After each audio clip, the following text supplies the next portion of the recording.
Assalamu alaikum wa rahmatullah. Nous avions parlé du feu dans le Coran. Parlons aujourd'hui d'un autre élément de la nature sur lequel Dieu attire notre attention, c'est celui de la lumière et de l'obscurité. Alors la lumière et l'obscurité sont deux choses opposées que nous pouvons aborder d'un point de vue physique, matériel. Quand je vous dis la lumière au sens propre, c'est cette lumière physique qui vous éclaire, la lumière qu'on peut éteindre, qui nous plonge dans le noir, mais on peut également parler de lumière au sens spirituel, au sens métaphorique, c'est-à-dire une lumière qui nous guide. Dans le Coran, Allah Azza wa Jal va nous parler de ces deux dimensions de la lumière et de l'obscurité. Commençons par la lumière au sens spirituel. Allah se définit comme étant une lumière. Vous savez, dans le Coran, certaines sourates portent le nom d'un des noms de Dieu. Le titre de la sourate renvoie à un attribut divin, à une qualité de Dieu, l'un de ses noms suprêmes. Par exemple, vous avez Suratu Al-A'la, la sourate du Très-Haut, c'est-à-dire Dieu. Vous avez la sourate Ar-Rahman, le miséricordieux. Également la sourate Ghafir, le pardonneur. La sourate Fatir, le créateur. Et vous avez une sourate qui s'appelle An-Nur, la lumière. Et en réalité, c'est un nom de Dieu. Dans le verset, dans la sourate 24, qui s'appelle An-Nur, vous trouvez un verset qui dit Allahu nurus samawati wal ard. Dieu est la lumière des cieux et de la terre. C'est-à-dire que toute la création de Dieu est illuminée par lui. Sans la présence de Dieu, cette création disparaîtrait. Dans cette sourate, Allah Azza wa Jal va nous faire comprendre que cette lumière qui vient de lui, elle est indispensable pour que les créatures puissent vivre et puissent être heureuses sur terre. Deuxième lumière au sens spirituel, c'est sa parole, le Coran. Il est dit dans le Coran, dans la sourate 9, verset 32, يُرِيدُونَ أَن يُطْفِئُوا نُورَ اللَّهِ بِأَفْوَاهِهِمْ وَيَأْبَى اللَّهُ إِلَّا أَن يُتِمَّ نُورَهُ وَلَوْ كَرِهَ الْكَافِرُونَ.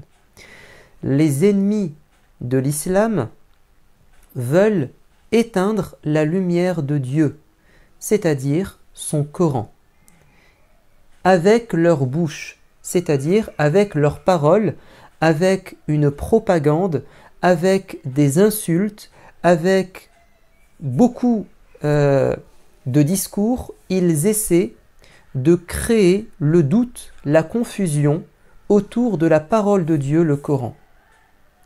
Et Dieu dit, mais Allah s'est promis de répandre cette lumière, même si ça déplaît aux ennemis de l'islam. Vous avez un autre verset dans la sourate 5, ce sont les versets 15 et 16. Allah Azza wa Jal, pardon, c'est la sourate 7, verset 157. Notre Seigneur nous dit وَاتَّبِعُوا النُّورَ الَّذِي أُنزِلَ مَعَهُ. Il nous parle des vrais croyants qui ont soutenu le prophète alayhi salatu wassalam et qui ont suivi la lumière qui a été descendue avec lui, c'est-à-dire le Coran.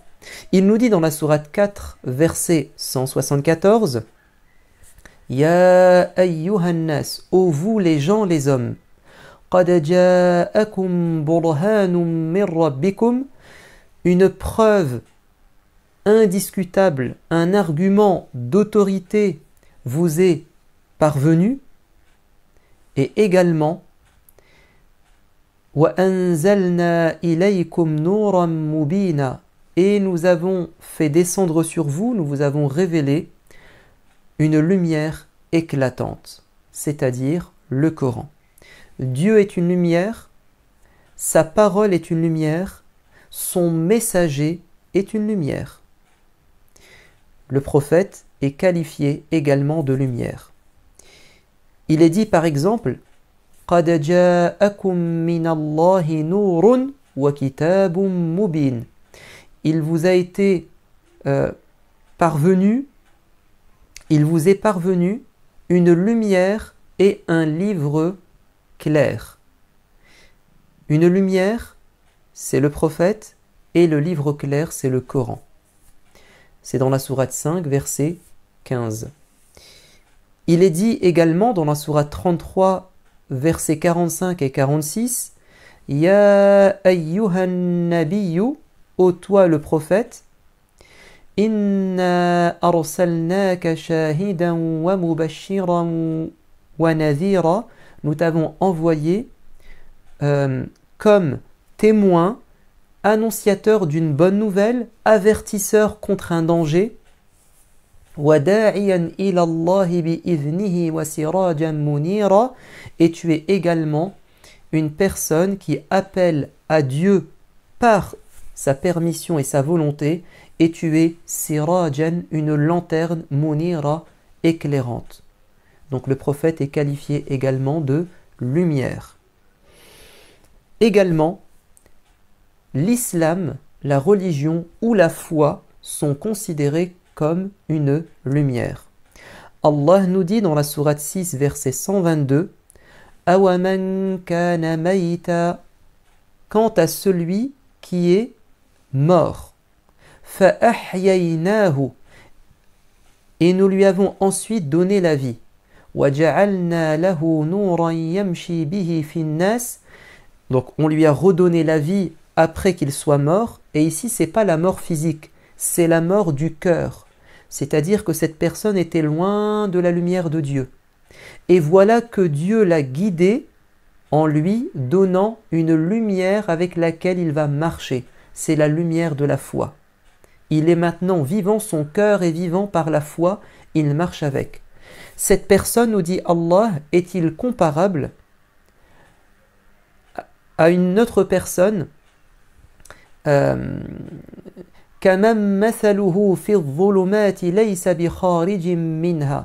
est-il comparable à celui qui marche dans des ténèbres, dans l'obscurité de laquelle il ne peut se sortir. Donc celui qui est croyant, musulman, il vit dans la lumière, tandis que celui qui n'a pas la foi, il est dans les ténèbres. Allah dit également dans la sourate 24, verset 35, « Yahdi Allahu li nourihi man yasha » Dans la sourate La Lumière, il dit Dieu guide vers sa lumière qui il veut, c'est-à-dire vers la foi, vers sa religion. Il est dit dans la sourate numéro 2 Al-Baqarah, « Allahu waliyyul ladhina amanu » Dieu est aux côtés de ceux qui ont la foi, yukhrijuhum minadh-dhulumati ila an-nur. Il les fait sortir des ténèbres vers la lumière. Les ténèbres, c'est-à-dire l'obscurité de l'ignorance. Quand tu es ignorant de choses importantes, c'est comme si tu étais dans le noir. Tu manques de connaissances, de savoir. Le savoir est une lumière. Quand tu es dans des péchés, tu es dans l'obscurité de la désobéissance. Ben Dieu te fait sortir vers son obéissance. Lorsque tu suis tes bas instincts, tes passions, tes désirs mauvais, tes penchants négatifs, tu fais des choses mauvaises, tu es également prisonnier dans les ténèbres et Dieu, par la lumière de l'islam, il te fait sortir de tout cela. Donc, dans le Coran, Allah nous parle de la lumière au sens spirituel, au sens imagé, métaphorique. Allah est une lumière, le Coran est une lumière, le prophète est une lumière, et l'islam ou la foi est une lumière. Allah nous dit également Ya ayyuhalladhina amanu, ô vous qui avez la foi, istajibu lillahi wa lirrasuli idha da'akum lima yuhyikum. Ô vous qui avez la foi, répondez à l'appel de Dieu et de son prophète lorsqu'il vous invite à ce qui va vous donner la vie, c'est-à-dire la vie du cœur. Sans la lumière de Dieu, du Coran, du prophète et de l'islam, notre cœur est dans le noir, notre vie est obscure. Et c'est comme si nous étions morts. Et par la lumière, c'est comme si nous retrouvions la vie. Comme une plante, si elle n'a pas de lumière, elle va faner, elle va mourir. Deuxième sens et emploi de la lumière dans le Coran, c'est la lumière que nous voyons avec nos yeux. Pas avec notre cœur, mais avec nos yeux. La lumière électrique, par exemple, la lumière solaire. Allah Azza wa Jal nous dit que la lune et le soleil émettent de la lumière, mais il fait une différence entre les deux. Il nous dit dans la sourate 10, verset 6, Huwa alladhi ja'ala ash-shamsa diya'an wal qamara nura. C'est lui qui a fait du soleil une lumière incandescente. Ça veut dire une lumière qui vient d'une boule de feu qui brûle. C'est-à-dire que le soleil produit sa propre lumière parce que c'est une boule de feu, une étoile. Et il nous dit, quant à la lune, elle est noura, un éclat de lumière. Ça signifie qu'elle ne produit pas sa propre lumière, mais qu'elle réfléchit la lumière du soleil.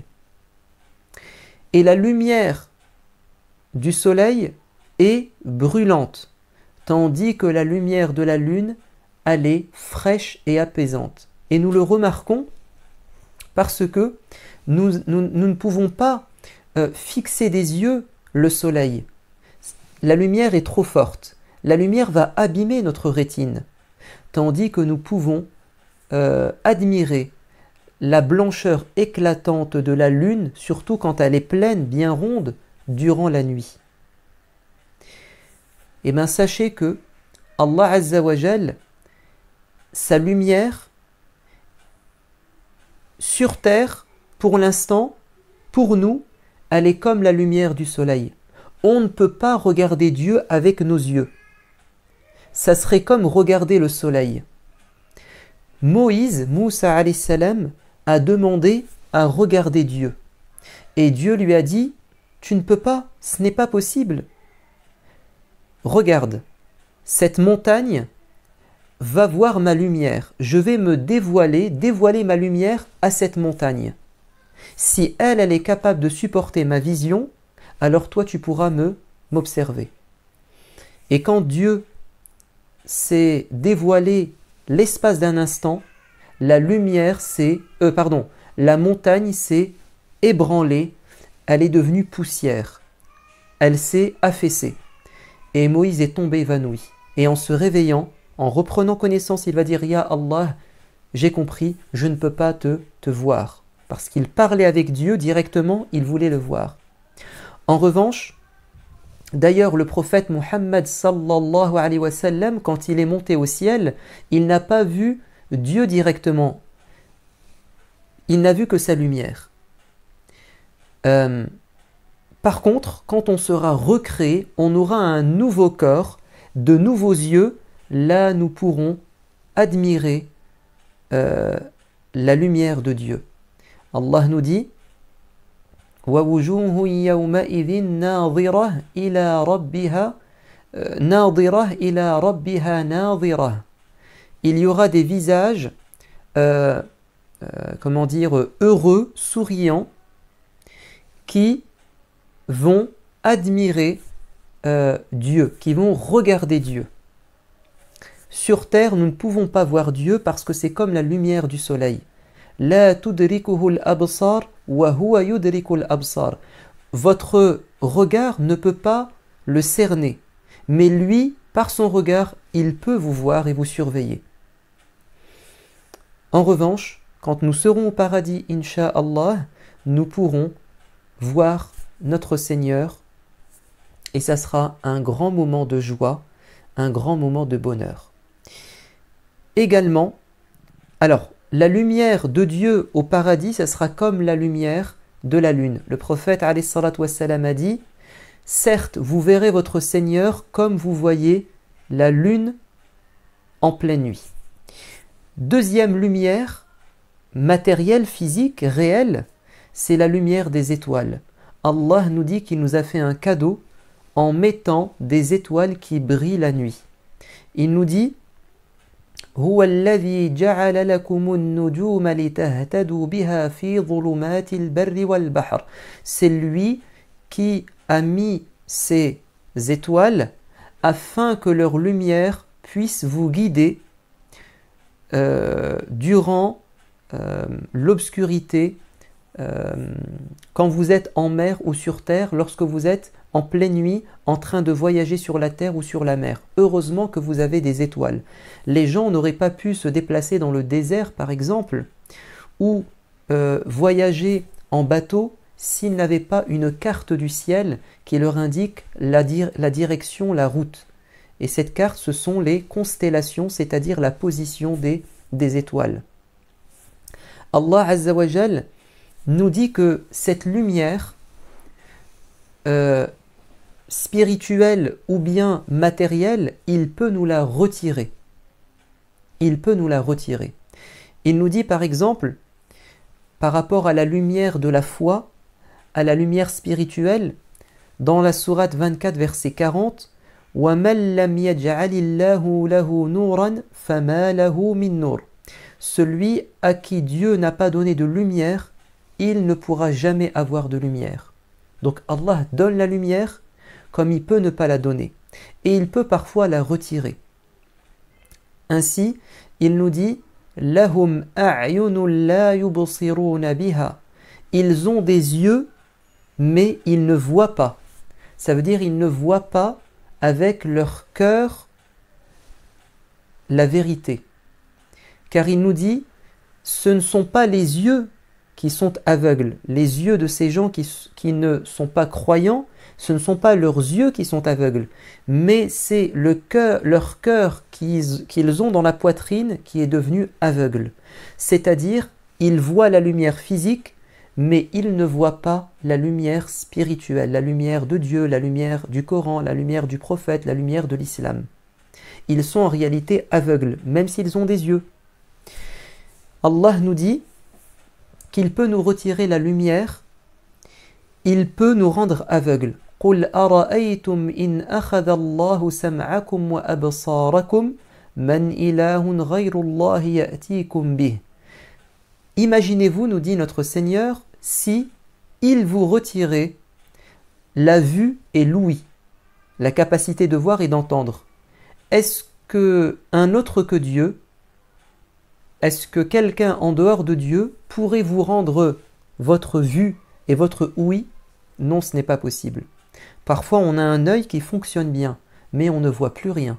On a des oreilles, on n'a pas de problème au niveau du système auditif, mais on n'entend rien. Allah peut nous retirer la vue ou l'ouïe, même si nos organes, en apparence, nos organes ou notre cerveau fonctionnent normalement. Et enfin, Allah nous dit dans le Coran qu'il nous a fait un grand cadeau. Il a été bon et miséricordieux avec nous lorsqu'il n'a pas rendu le jour éternel et la nuit éternelle. Il nous dit dans la sourate 28, versets 71 à 73, imaginez-vous si on rendait la nuit éternelle jusqu'à la fin du monde. Il n'y a pas de jour. Qui pourrait vous apporter de la lumière? Et il nous dit, imaginez-vous si vous étiez plongé donc dans l'obscurité ou plongé dans une lumière qui va rester tout le temps, éternellement jusqu'à la fin du monde. Qui vous apporterait une nuit? Qui vous apporterait l'obscurité? Il nous dit, ça, c'est un cadeau qu'il nous fait. Le fait qu'il y ait le jour et la nuit, le soleil qui nous éclaire et ensuite la nuit qui nous recouvre, c'est un grand cadeau de Dieu. Vous savez pourquoi? Parce que s'il faisait tout le temps jour, ben, il ferait trop chaud. Les températures seraient trop élevées, puisque durant la nuit, la température baisse. Par exemple, les plantes et les animaux dans le désert ne pourraient pas survivre. Elles ne réussissent à survivre que parce qu'il y a une baisse de température durant la nuit et la rosée du matin. Vous avez toute une série d'animaux nocturnes qui disparaîtraient. Vous avez des animaux qui ne vivent pas la journée, ils vivent la nuit. Ils se nourrissent la nuit. S'il faisait tout le temps nuit, s'il faisait tout le temps jour, vous auriez une élévation de la température, donc un réchauffement et une évaporation de l'eau plus grande. Il y aurait plus d'évaporation, donc on perdrait beaucoup d'eau, l'eau que nous buvons. Également, vous auriez un problème s'il faisait tout le temps jour, c'est que votre corps a besoin de la nuit pour se reposer. Vous avez des choses qui sont sécrétées par le corps, il se passe des choses dans notre corps que durant la nuit. Ou bien, nous ne pourrions pas nous reposer vraiment, parce que durant la nuit, les gens dorment tous, s'il faisait tout le temps jour, chacun dormirait à une heure différente, donc il y aurait toujours du bruit. Tandis que là, tout le monde dort durant la nuit, il y a le calme, ça fait du bien, ça nous repose. Voilà, donc Allah a été généreux envers nous lorsqu'il nous a permis d'avoir la lumière de l'islam, du Coran, la lumière du prophète. Il a été bon aussi en nous permettant de voir la vraie lumière et d'avoir également de l'obscurité pour nous permettre de nous reposer. Je vous dis à bientôt. Wassalamu alaikum wa rahmatullah.